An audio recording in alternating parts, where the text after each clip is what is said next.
Alors, bonjour à tous, donc effectivement Léa Guéguin, je suis doctorante rattachée à l'Université de Rennes et je réalise une thèse sur le bien-être des chevaux de course, de trot et de galop.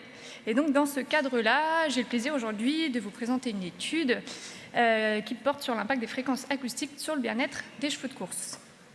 Et donc du coup, en fait, c'est dans le cadre donc, de ma thèse que j'ai été amenée à tester un système commercial qui consiste en fait à diffuser des fréquences particulières qui sont supposées améliorer l'état de bien-être.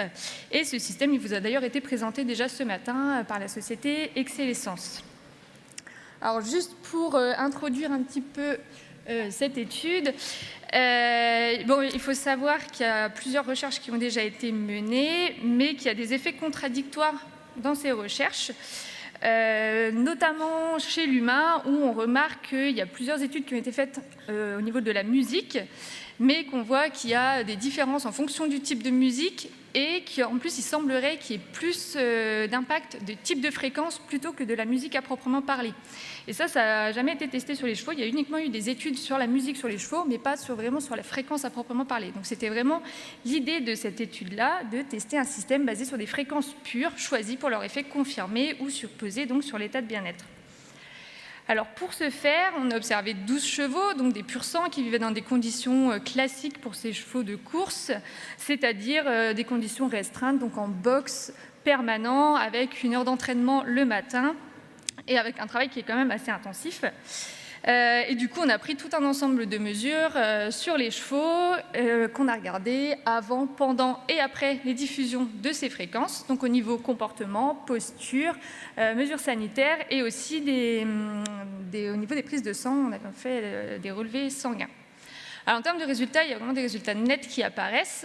Tout d'abord, on obtient plus de calme et moins de comportements stéréotypiques, donc une augmentation du temps passé au repos couché pendant la phase de diffusion des fréquences.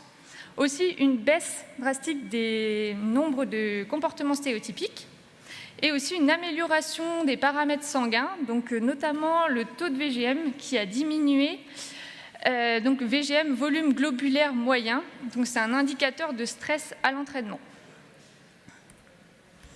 Donc ce qu'il faut retenir de cette étude, c'est que c'est vraiment une approche qui est prometteuse, avec des conséquences importantes tant au niveau du comportement que de la physio.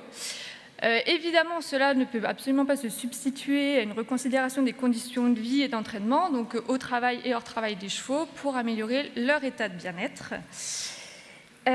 Donc pour celles et ceux qui voudront en savoir plus, je vous invite à aller voir mon poster, le numéro 16, ou sinon rendez-vous aussi à ma soutenance dans 6 mois. Merci beaucoup.